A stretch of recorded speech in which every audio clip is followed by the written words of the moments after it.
গত ৩ দিন ধরে আসলে প্রচণ্ড অসুস্থ। এক তো মাইগ্রেনের সমস্যা আমার। খুব ছোটবেলায় প্রচণ্ড আঘাত পেয়েছিলাম মাথাতে। সে আঘাত থেকেই আমার মাথা ব্যথার এই সমস্যাটি সে ৮০-র দশক থেকে। এমন এমন রাত আমাকে নির্ঘুম কাটাতে হয়। ঘুম ছুটি নেয় আমার কাছ থেকে। প্রচণ্ড অস্থিরতার মধ্যে কাটে আমার সারাটি রাত।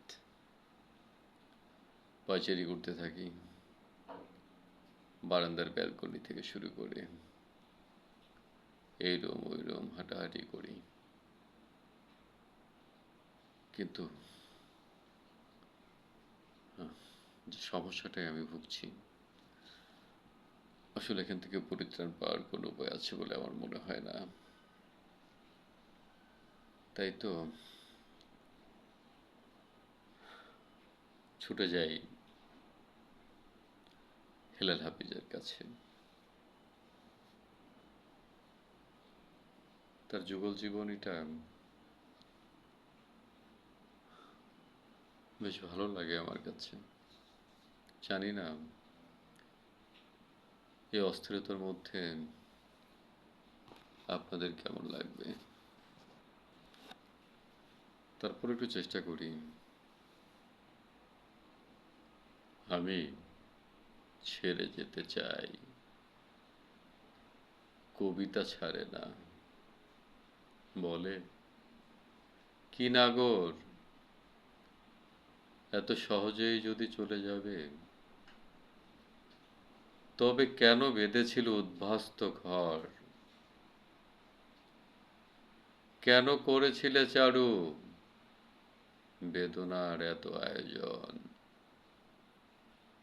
শৈশব কৈশোর থেকে যৌবনের কত প্রয়োজন উপেক্ষার ডাস্টবিনে ফেলে, মনে আছে সেই কবে চাদরের মতো করে নির্দ্বিধায় আমাকে জড়ালে?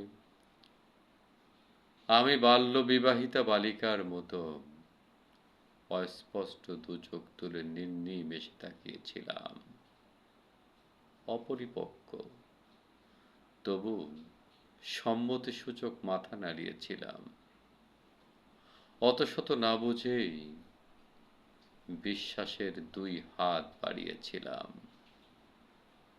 ছেলে খেলার ছলে সেই থেকে অনাদরে এলোমেলো তোমার কষ্টের সাথে শর্তহীন সখ্য হয়েছিল।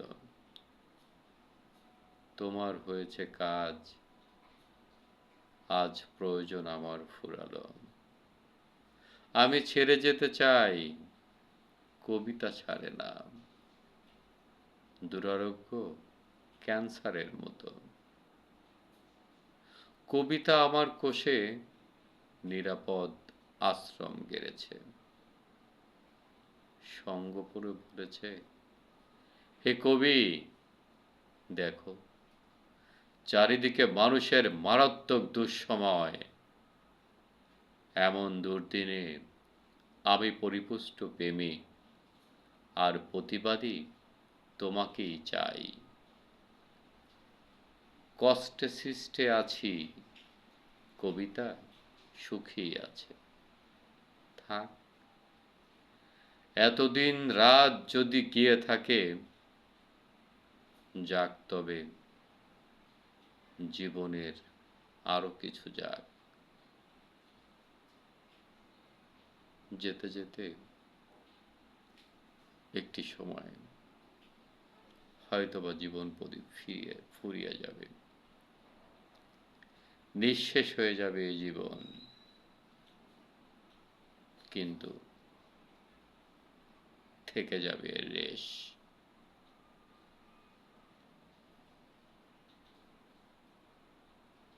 ধন্যবাদ সবাইকে।